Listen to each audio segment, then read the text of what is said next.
খুলে মহাব্বতে আমার সাথে পড়ুন আউযু বিল্লাহি মিনাশ শাইতানির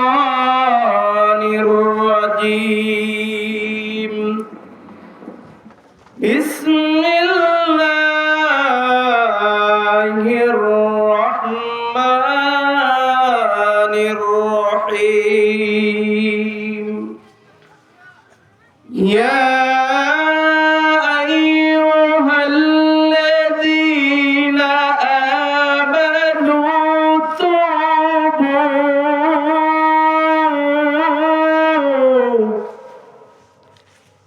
توبوا إلى الله توبة نصوحا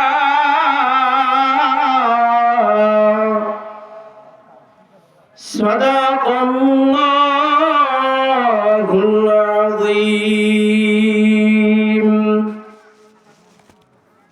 قال رسول الله صلى الله عليه وسلم التائب من الذنب كمن لا ذنب له أو كما قال عليه الصلاة والسلام سيد ভাইয়ের মা মুগ্ধ ভাইয়ের মা রায়হান ভাইয়ের মা ইয়ামিন ভাইয়ের মা ঠিক না ঠিক সাইদ ভাইয়ের মা মুগ্ধ ভাইয়ের মা রায়হান ভাইয়ের মা ইয়ামিন ভাইয়ের মা তোমরা বড়ই ভাগ্যবতী তোমরা বড়ই ভাগ্যবতী আল্লাহ ধরা আলোর জাতি সালাম জানাই তোমায় ফেরেশতা মা সাইদ ভাইয়ের মা মুগ্ধ ভাইয়ের মা রায়হান ভাইয়ের মা ইয়ামিন ভাইয়ের মা আমরা সকলে নবীর উপরে একটা দরুদ পড়ি সকলে বলি আল্লাহুম্মা সাল্লি আলা মুহাম্মাদিন ওয়া আলা আলি মুহাম্মাদ কামা সাল্লাইতা আলা ইব্রাহিম ওয়া আলা আলি ইব্রাহিম ইন্নাকা হামিদুম মাজিদ اللهم بارك على محمد وعلى آل محمد كما باركت على إبراهيم وعلى آل إبراهيم صلى الله عليه وسلم مدينة যাইতে পারলাম না আমার সঙ্গে সঙ্গে বলেন মদিনা যাইতে পারলাম না মদিনা কথাই না তোর মালিক রব্বানা কবুল করিও আমাদের আমরা যেন যাইতে পারি ওই সোনার মদিনা লা ইলাহা জোরে জোরে উচ্চ স্বরে বলি লা ইলাহা ইল্লাল্লাহ লা ইলাহা বহু দূরে মাদিনা আমার সঙ্গে সঙ্গে বলেন বহু দূরে মাদিনা আমরা কেমন যাব জানি না দয়ার দয়া করো দয়ার দয়া করো পুরা মোদের মনের বাসনা লা ইলাহা জিকির করেন লা ইলাহা ইল্লাল্লাহ জিকির করলে তিনটি লাভ কয়টি লাভ আল্লাহ রাসূল বলেন যে জিকির করলে তিনটি লাভ নাম্বার 1 আল্লাহ রাসূল বলেন যে আমার উম্মতিরা জিকির করবে আল্লাহ তাআলা তাদের কলবের ময়লাগুলো পরিষ্কার করে দিবেন সুবহানাল্লাহ বলেন না সুবহানাল্লাহ বাড়ি যা বলবেন তাহলে আমার আপনার কলবের ময়লা আছে কিনা আছে আল্লাহ রাসূল আবার বলেন 2 নাম্বার যে আমার আপনার জীবনে সগীরা কবিরা গুনাহ আছে কিনা বাজান? আছে না? অনেক আছে। আল্লাহ রাসূল বলেন যে যারা জিকির করবে, আল্লাহর নামগুলো উচ্চারণে বলবে, আল্লাহ তাআলা তাদের জন্য 3টি পুরস্কার। নাম্বার 2, আমার আপনার জীবনের সগীরা গুনাহগুলো আল্লাহ তাআলা মাফ করে দেন, বলেন সুবহানাল্লাহ। নাম্বার 3, আল্লাহ রাসূল বর্ণনা করেন যে যে আমার উম্মতিরা এইভাবে জিকির করবে, আল্লাহ তাআলার প্রিয় একজন মুহাব্বত বান্দা এবং বান্দি হওয়া যায়, বলেন সুবহানাল্লাহ। এজন্য এই 3টি লাভের ভিতরে যারা থাকবেন তারাই আমার সঙ্গে বলেন লা ইলাহা, যারা বলেন লা ইলাহা ইল্লাল্লাহ, হাতে করে হাতের কাম, পায়ে করে পায়ের কাম, অন্তরেতে রাখিও সদাই, অন্তরেতে রাখিও সদাই মাওলা তোমার নাম, লা ইলাহা লা ইলাহা ইল্লাল্লাহ, লা ইলাহা ইল্লাল্লাহু মুহাম্মাদুর রাসূলুল্লাহ সাল্লাল্লাহু আলাইহি ওয়াসাল্লাম। আলহামদুলিল্লাহ,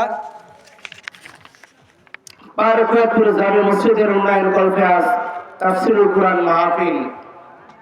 আপনারা এই মাহফিলে আসতে পারে, বসতে পারে, খুশি না বেজার? অনেক মানুষ এখনো দেখেন প্যান্ডেলের বাইরে দোকানপাট হয়েছে, সেই মানুষগুলো এখনো দোকানপাটে, কিন্তু তারা বাড়ির থেকে রওনা হয়েছিল যে আমি কি মাহফিলে যাব, কিন্তু রাস্তার ভিতরে তাদেরকে শয়তান অসুস্থ দিয়ে ওই মেলার ভিতরে তাদের গ্রেফতার করে ফেলেছে। আর আমরা যারা এই জায়গায় আসতে পারছি, আমরা একটা জান্নাতের ভিতরে বসে আছি, ঠিক না বেটি? এত সুন্দর একটা জান্নাতের বাগান। এই তো বন্ধু, আমি আপনি পা হেঁটে হেঁটে বাড়ির থেকে রওনা দিয়ে মাহফিলের জন্য আসছি। আল্লাহ তাআলা কাল কিয়ামতের ময়দানে যখন আমি আপনি একটা নেকির জন্য এত দৌড়াদৌড়ি করব, ছেলে বাবাকে চিনবে না, ঠিক না বেটি বাজান? ছেলে বাবাকে চিনবে না, বাবা ছেলেকে চিনবে না। বন্ধু, ওই সময় এমন কঠিন মুসিবতের দিন, আমার আপনার এই একটা নেকির দ্বারা আমার রব্বুল আলামিন, আমার রব আপনাকে আমাকে ক্ষমা করে দিতে পারেন কিনা? এর জন্য আমরা আল্লাহ তাআলার কাছে দোয়া করি যে মানুষগুলো বাহিরে আছে, আল্লাহ তাআলা তাদেরকে যদি কবুল করে তারা আসতে পারবে। আমি আপনাদেরকে বলবো যে ভাইরা এখনো বাহিরে আছেন, ভাই আপনাদের পা ধরে বলে যাই, আমি অনেক দূর থেকে এসেছি, আপনাদেরকে একটু যদি কোরআনের জন্য এই মাহফিলে আসতেন, কোরআনে কিছু কথা শোনার জন্য, অনেক জায়গাতে অনেক সময় শেষ করে ফেললেন। একটু কোরআনের মাহফিলে আসেন, কিছু সময় দেন, এই সময়েরও দাম আল্লাহ তাআলা আপনাকে দিয়ে দিবেন। তাহলে আজকের মাহফিলের সভাপতি যিনি জনাব নূর মোহাম্মদ গোল্লা, 14 নং চত্রা ইউপি সদস্য 6 নং ওয়ার্ড, আপনাদের এই গ্রামেরই মনে হয় সন্তান। এই তো আমার সামনে বাম পাশে বসে আছে। আল্লাহ তাআলা আমার এই চাচাজিকে কোরআনের মাহফিলের জন্য, কোরআনের জন্য কবুল করে সকলে আল্লাহুম্মা আমিন।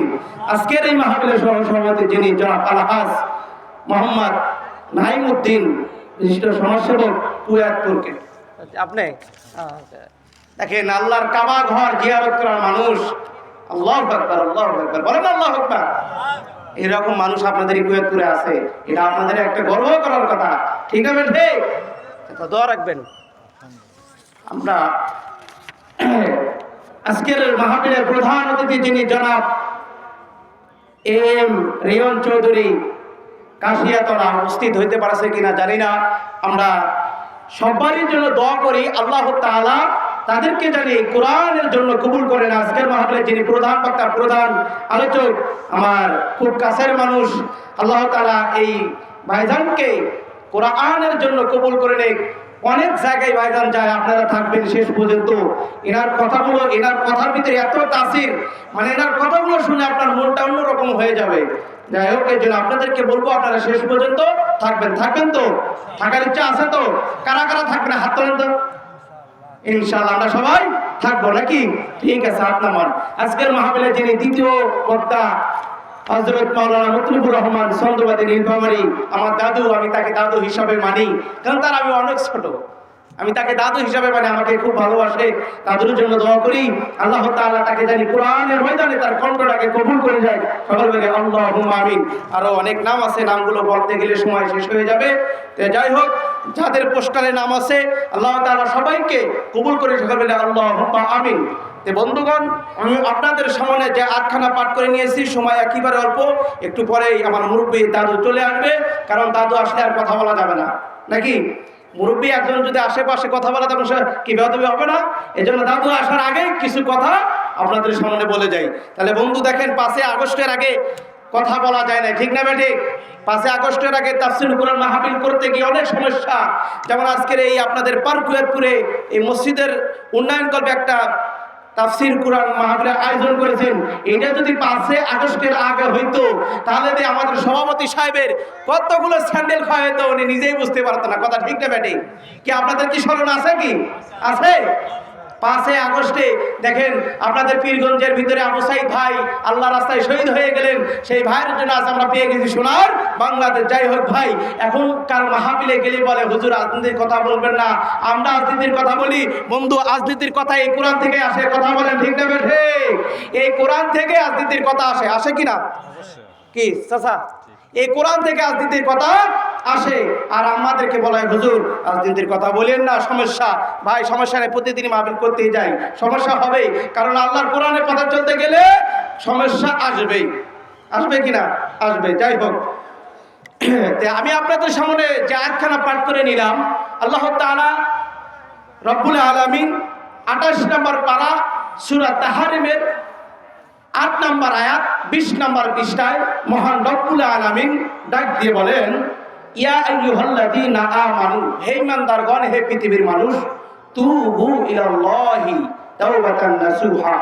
আল্লাহ তাআলা বলেন, বান্দারা তোমরা আমার কাছে খাস দিলে খাস নিয়তে তওবা করো, তাহলে আমি আল্লাহ তোমার তওবাখানা কবুল করে নেব। তাহলে বন্ধু দেখেন, আমার আপনার জিন্দেগির গুনাহ আছে কিনা? আছে না? হাতের দ্বারা গুনাহ হয় না? কোন কথা বলেন? হাতের দ্বারা গুনাহ হয় না? চোখের দ্বারা গুনাহ হয়, মুখের দ্বারা গুনাহ হয়, মানে আমার হাতে পা দ্বারা গুনাহ হয়। তাহলে গুনাহ করতে করতে, যে আমি একটু আগে বললাম, গুনাহ করতে করতে আমার কলবটা একেবারে ময়লা করে ফেলেছি। তাহলে আমার শরীরে যদি কোনো ময়লা লাগে, আমি সাবান দিয়ে, জাল দিয়ে সুন্দর করে সাবান লাগাইয়া শরীরের ভিতরে ঘষি, ঘষি কিনা? মাজন দেই কিনা? মাজন দিলে ময়লাটা পরিষ্কার হয়ে যায়। আর আমার আপনার কলবের ময়লাগুলো কেমনে পরিষ্কার হবে? আমার আপনার জিন্দেগির গুনাহ খাতাগুলো কেমনে পরিষ্কার হবে? কেমনে মাফ চাইবো? এজন্য আল্লাহ তাআলা বলেন, আমি আল্লাহ তাআলার কাছে আমার বান্দারা জানি মাপ চায়, আমি আল্লাহ তাআলার কাছে জানি আমার বান্দারা ক্ষমা চায়। তাহলে বন্ধু দেখেন, আল্লাহ তাআলার কাছে মাপ চাইলে কি আমার কোনো ক্ষতি আছে? কোনো লজ্জা আছে? কোনো লজ্জা নাই। কারণ আজকে দেখা যায় আমাদের গ্রামের চেয়ারম্যানের কাছে যদি আমার কোনো কিছু লাগে, যদি সেই রকম সমস্যা হয়, তার কাছে যা মাথা নিচু করা লাগে, করা লাগে কিনা?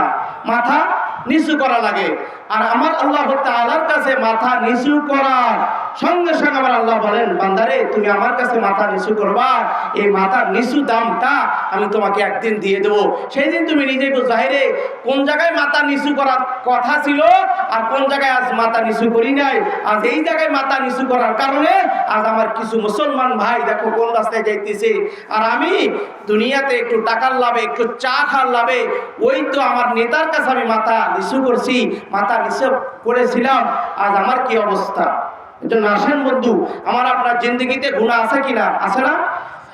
মহান রব্বুল আলামিন কোরআনের ভিতরে সুন্দর করে জানিয়ে দেন, ইয়া আইয়ুহাল্লাযীনা আমানু তুবু ইলাল্লাহ, আল্লাহু আকবার, তুবু ইলাল্লাহি তাওবাতান নাসুহা। মহান রব্বুল আলামিন ডাক দিয়ে বলেন, হে পৃথিবীর মানুষ, এ ইমানদার বান্দা বান্দিরা, আমি আল্লাহর কাছে তওবা করো, আমি আল্লাহর কাছে তওবা করো, সঙ্গে সঙ্গে আমি আল্লাহ তোমার তওবাখানা কবুল করে নেব।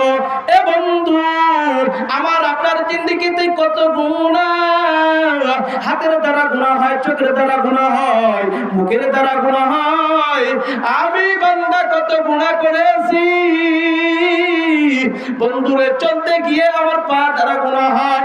আমার আল্লাহ বারবার সূরা তাহরিমের ৮ নম্বর আয়াতে সুন্দর করে আমাদেরকে জানিয়ে দিয়েছেন, রে বান্দারা, যত গুনাহ করো কেন, যদি আসমান এবং জমিনের মতো, পাহাড়ের সমতুল্যের মতো তুমি বান্দা বান্দি গুনাহ করো, আর একবার যদি খাস দিও নে, খাস নিয়তে আমি মালিকের কাছে একবার তওবা করো, তওবা করো, তোমার দেরি হবে, কিন্তু আমি মালিক তোমার তওবা কবুল করা দেরি করব না। বলেন সুবহানাল্লাহ। তাহলে বন্ধু, তওবা করার দরকার আছে কিনা? বলেন আছে কিনা? তাহলে আমাদেরকে তো অবশ্যই তওবা করতে হবে।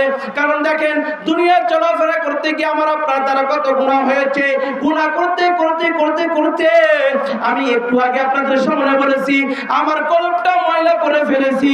এই কলবের ভিতরে আল্লাহর গুণগানগুলো আমার ভালো লাগে না, এই কলবের ভিতরে আল্লাহ ওয়ালাদের নামগুলো আমার ভালো লাগে না, এই কলবের ভিতরে মসজিদ মাদ্রাসার নাম শুনলে আমার ভালো লাগে না। বন্ধু, এই জন্য আপনার ভালো লাগে না, কারণটা হচ্ছে আপনি তো কলবের ভিতরে গুনাহ দিয়ে একেবারে জাম করেছেন। ঠিক না বেটি? আপনি কলবের ভিতরে গুনাহ দিয়ে একেবারে জাম করছেন, তাহলে আপনার কেমনে ভালো লাগবে? কেমনে ভালো লাগবে? মসজিদ মাদ্রাসার কথা আপনার কেমনে ভালো লাগবে? কেমনে কোরআনের কথা আপনার ভালো লাগবে? কারণ ভালো লাগার কামটাই তো আপনি আগে সেরে ফেলেছেন। বলেন কি ঠিক না বেটি? তাহলে ভালো লাগার কামটা তো আমি আগেই সেরে ফেলাইছি, তাহলে আমার কেমনে মসজিদের কথা ভালো লাগবে? কেমনে আমার মাদ্রাসার কথা ভালো লাগবে? কেমনে কোরআনের কথা আমার ভালো লাগবে? আমার বন্ধুগণ, আমার ভাইরা, ও মুরব্বী বাবাজিরা, ভালো করে মনোযোগ দিয়ে শুনবেন রে বাবা। ও মুসলমান বাবাজি, ও পদ্মার আড়ালের মা বোনেরা রে, ও মা, তুমি না কত গুনাহ করেছো রে মা। ও যুবতী বোন, তুমি না কত গুনাহ করেছো। তোমার বাবা না তোমাকে কত সুন্দর করে একটা টাচ ফোন, অ্যান্ড্রয়েড ফোন কিনে দিয়েছে। এই ফোনের দ্বারা হয়তো আমার যুবকেরা কত গুনাহ করেছে রে ভাই। এ যুবক ভাই, আমি তোমাদেরকে অনেক ভালোবাসি, কারণ আমি বক্তাটাও একখানা যুবক, কারণ যুবকদের জন্য আমরা আছি। যুবকদেরকে আজকে জাহান্নামের পথ থেকে আমরা এত তাদেরকে বলে পা ধরে হাতে ধরে বলে যাই, কিন্তু ফিরে আসে না, ফিরে আসে না, ফিরে এই জন্য আসে না, আজকের আমাদের সমাজের ভিতরে, আজকে আমাদের মহল্লার ভিতরে, আজকে আমাদের এই সোনার বাংলাদেশে এমন একটা সেট তো আগে থেকে এসেছে। এই সেটের দ্বারা আমার আপনার দ্বারা কত গুনাহ হয়, আমার ছেলের দ্বারা কত গুনাহ হয়, আমার মেয়ের দ্বারা কত গুনাহ হয়। এই তো গুনাহ করতে করতে পাহাড় সমতুল্য করেছি। এই গুনার তো মাপ আল্লাহর কাছে চাইতে হবে, কারণ আল্লাহর কাছে যদি না চাই, দুনিয়ার কোন মানুষের কাছে চাইলে আমার আপনার জিন্দেগির গুনাহগুলো মাফ করে দিতে পারবে?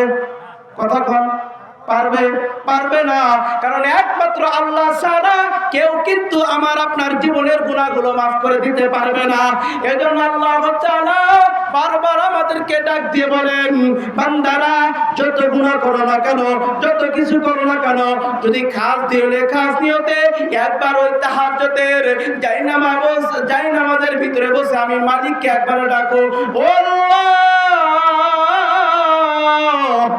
মালিক রব্বানা, এমন সময় আমি আপনার কাছে চাইতেছি রে আল্লাহ, দুনিয়ার কোনো মানুষ দেখে না, দুনিয়ার কোনো মানুষ জানে না। ও মালিক, আমি গ্রামের ভিতরে এবং মহল্লার ভিতরে আমার ইমাম সাহেবের মুখে কিংবা কোন ওয়াজের মুখে কিংবা কোন বক্তার মুখে শুনছিলাম, যখন গভীর রাত হয় তুমি আল্লাহ নাকি প্রথম আসমানে এসে বলো, ও আমার বান্দার, তোমরা কে কোথায় আছো, কি চাইবে আমার কাছে চাও। ও মালিক, আমি এই কথাটাকে স্মরণ করে, আমি তো কোরআন হাদিস জানি না, ও আল্লাহ আমি তো কোরআন হাদিস পড়তে পারি না, শুধু তোমার এই কানখানা দিয়ে শুনেছি। শোনার পর আজ আমি এই তাহাজ্জুদের গভীর রাতের সময় যাই নামাজের মহল্লায় বসে তোমার কাছে চাইতেছি, আল্লাহ আমার জিন্দেগিতে না কত গুনাহ হয়েছে।